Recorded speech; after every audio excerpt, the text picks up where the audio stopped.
Nous allons voir dans cette vidéo l'algorithme de Huffman pour compresser et décompresser des textes sans perte. Donc on a un alphabet connu, un texte, c'est-à-dire un mot qui va être en général très long sur cet alphabet, et ce qu'on voudrait c'est un mot plus petit qui code la même information. On sait la compression et qu'on puisse après décompresser pour retrouver le mot. Alors, ça n'est pas possible de façon systématique, parce que sinon on commencerait récursivement et à la fin on aurait un mot de taille 1 par exemple. Et donc nécessairement si on compresse sans perte d'information, certains textes vont devenir plus courts et d'autres plus longs. Et l'idée c'est que si on fait de la langue naturelle, il y a une certaine cohérence dans le texte et c'est de s'appuyer sur cette cohérence pour compresser le texte. Alors certains textes vont s'appuyer sur des répétitions de motifs ou de mots qui apparaissent plusieurs fois comme l'algorithme de Lempel-Ziv-Welch. Donc on pourrait avoir une vidéo en cliquant en haut ici. Et d'autres comme l'algorithme de Huffman sur des fréquences de lettres. Alors, on va prendre un exemple très simple. On suppose qu'on travaille en octal. On a un alphabet à 8 lettres, A, B, C, D, E, F, G, H. Chaque lettre est codée donc sur 3 bits, comme on en a 8. Donc par exemple le A, 0, 0, 0, 0, 1, etc. Et imaginons que j'ai cette chaîne de caractères. Et donc si je la code, je code par bloc. Je mets pour le A 00, pour le B 001, le A 000, etc. Ce qui me donne cette longue chaîne ici, que je peux ensuite découper par bloc de taille 3 et retrouver ma chaîne de départ. Ça, c'est du codage standard, direct, il n'y a absolument pas de compression. Et là, par contre, ce que je peux remarquer, c'est que dans cette chaîne, le A, il apparaît souvent à peu près une fois sur 3. Et donc, je vais proposer un codage où je vais prendre moins de bits pour coder le A et plus de bits pour coder des lettres peu fréquentes comme le B ou le D. Et donc, par exemple, ici, pour A, je prends 00, B, je prends 4 bits comme ça, etc.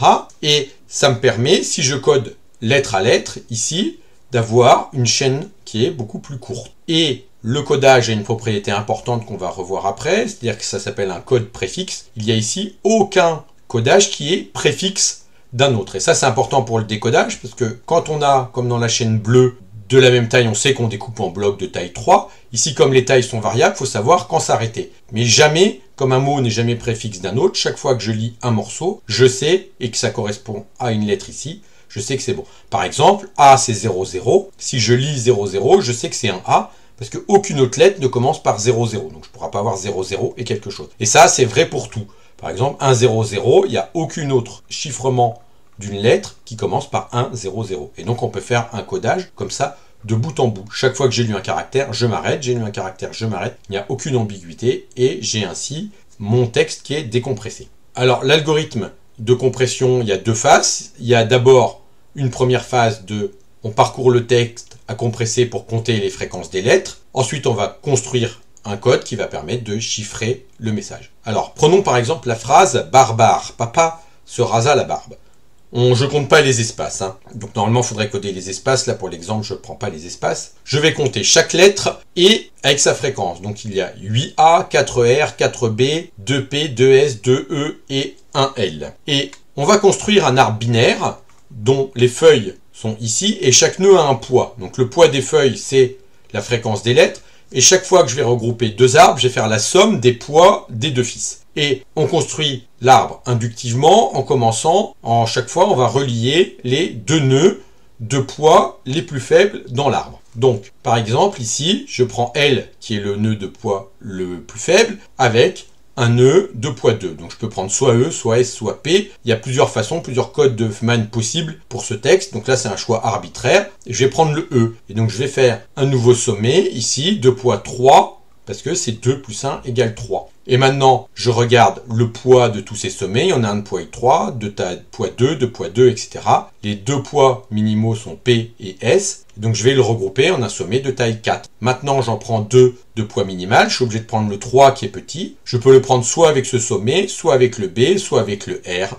Donc là, encore une fois, c'est arbitraire. Je prends avec ce sommet et j'obtiens un sommet de taille 7. Maintenant, j'en prends les deux de poids minimaux, c'est R et B, et j'ai un sommet de taille 8. Maintenant, pareil, j'ai 7, 8 et 8, donc je vais relier le 7 à un des 8, donc celui-là ou celui-là. Arbitrairement, je choisis celui-là. J'ai un arbre de taille 15 et le A qui est 8 fois, je les relie et j'ai fini mon arbre. Et on s'arrête une fois qu'on a une racine et qu'on a tout mis dans l'arbre. Donc la construction de l'arbre assez facile. Et là, chaque fois, pour le fils gauche, je vais étiqueter par 0, pour le fils droit par 1, et ça me donne des chemins pour le codage des lettres. Donc le A va être codé, je regarde l'étiquette du chemin pour arriver depuis la racine jusqu'à cette feuille. Le A est codé par 0. Le R par 1, 0, 0. Le B par 1, 0, 1, 1. Pour le P, je vais avoir 1, 1, 0, 0. Pour le S, 1, 1, 0, 1.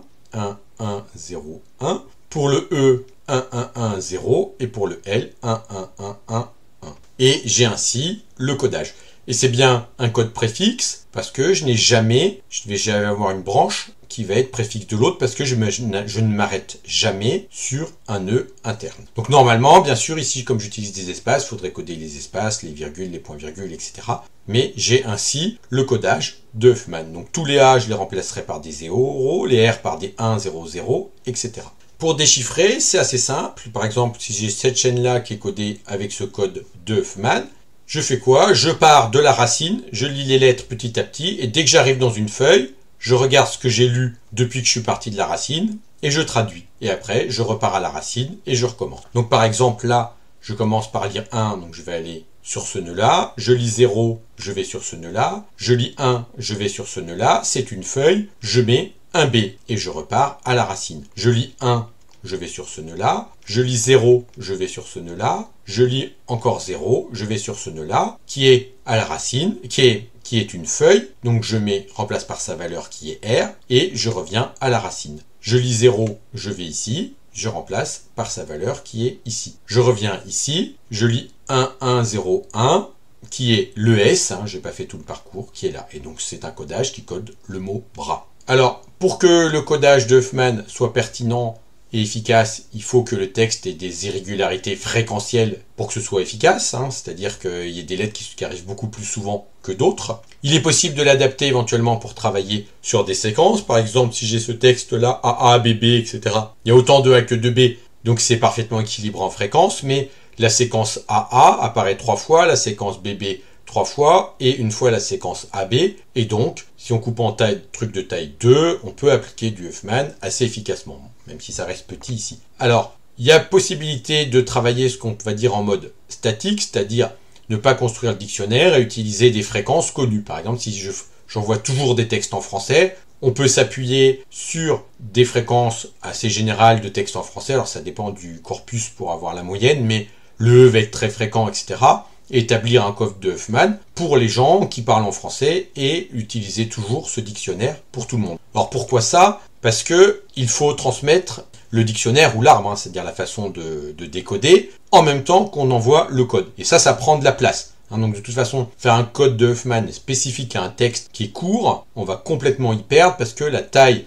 de l'arbre et du chiffrement, la taille de l'arbre de codage, va surpasser la taille du mot initial et ce ne sera pas du tout compressé. Donc c'est que pour des grands textes. Et il faut voir aussi que le codage de Huffman, tel qu'il est présenté ici, ne permet pas la compression à la volée de streaming, c'est-à-dire que pour compresser un document, je suis obligé de le lire une première fois en entier pour construire le code et après je le chiffre. Je ne peux pas le chiffrer au fur et à mesure que ça arrive. Alors il y a d'autres constructions et d'adaptation du code de Huffman où on adapte l'arbre et on construit l'arbre au fur et à mesure. C'est plus complexe et je ne le présente pas ici.